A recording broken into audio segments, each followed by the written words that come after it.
Assalamualaikum warahmatullahi wabarakatuh. Alhamdulillahirabbil alamin. Alhamdulillahilladzi an'amana bi ni'matil iman wal islam. Wa nusalli wa nusallim ala khairil anam sayyidina Muhammad wa ala ali Muhammad, amma ba'd.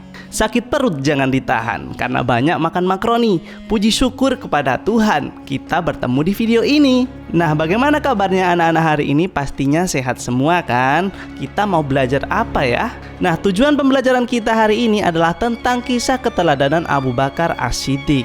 Kira-kira Abu Bakar As-Siddiq ini siapa? Ya, benar sekali, beliau adalah khalifah pertama yang menggantikan Nabi setelah wafat. Biar tambah kenal, sini akan Bapak jelaskan. Abu Bakar As-Siddiq lahir dengan nama Abdullah bin Abi Quhafah pada tahun 573 Masehi dan wafat pada usia 63 tahun. Abu Bakar merupakan putra dari keluarga bangsawan terhormat yang ada di Mekah.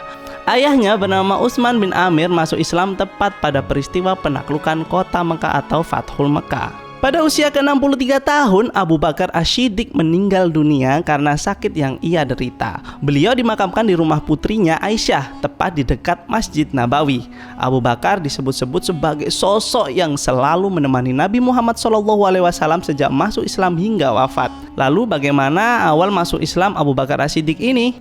Nah, sebelum masuk Islam namanya adalah Abdul Ka'bah yang kemudian diganti oleh Nabi menjadi Abdullah. Abu Bakar termasuk As-Sabiqunal Awalun. As-Sabiqunal Awalun artinya orang-orang yang pertama masuk Islam di masa-masa awal Nabi Muhammad SAW berdakwah menyampaikan ajaran Islam. Dikisahkan Abu Bakar adalah kawan Rasulullah sejak zaman jahiliyah. Pada suatu hari Abu Bakar menemui Rasulullah dan bertanya, "Wahai Abdul Qasim, ada apa denganmu? Sehingga engkau tidak terlihat di majelis kaummu dan orang-orang menuduh bahwa engkau telah berkata buruk tentang nenek moyangmu." Rasulullah pun bersabda, "Sesungguhnya aku adalah utusan Allah dan aku mengajak kamu kepada Allah." Begitu Rasulullah SAW selesai berbicara, Abu Bakar pun langsung memeluk Islam. Melihat keislaman sahabatnya itu, Rasulullah sangat gembira sekali. Setelah masuk Islam, Abu Bakar selalu membela Nabi dalam memperjuangkan agama Allah dengan segenap jiwa dan hartanya. Saat masuk Islam, dia menginfakkan 40.000 dirham hartanya di jalan Allah. Nah, ada yang penasaran nggak kenapa Abu Bakar diberi gelar As-Siddiq? As-Siddiq artinya orang yang sangat jujur atau banyak membenarkan. Karena hal tersebut, Abu Bakar ditunjuk sebagai sahabat Rasulullah yang paling dipercaya. Tak terkecuali akan hal-hal yang tidak masuk akal sekalipun.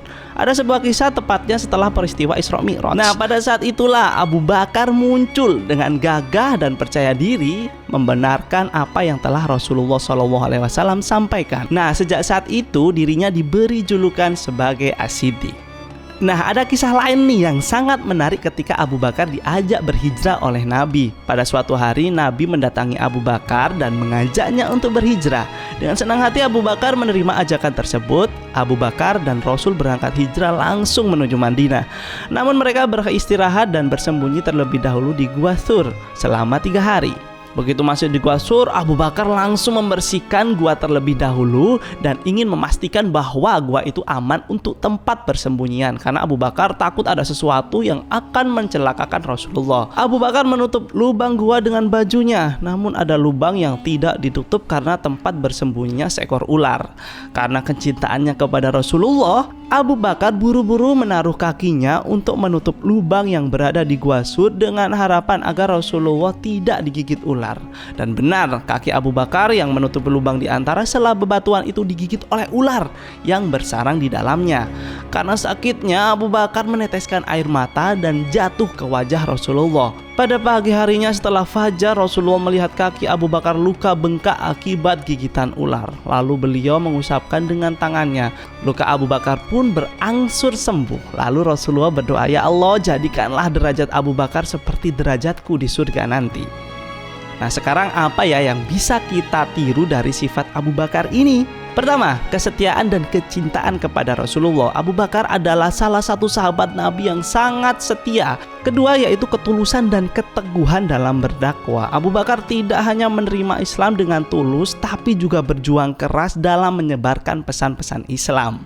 Ketiga, senantiasa bersegera dalam melakukan kebaikan. Abu Bakar selalu siap untuk melakukan kebaikan tanpa ragu. Misalnya ketika Nabi Muhammad meminta bantuan untuk hijrah, Abu Bakar langsung berangkat. Anak-anak, itulah pelajaran kita hari ini. Nah, untuk merefleksikan tentang kisah Abu Bakar ini, coba kalian tulis hal-hal penting dari kisah beliau. Oke, tetap sehat, tetap semangat, dan wassalamualaikum warahmatullahi wabarakatuh.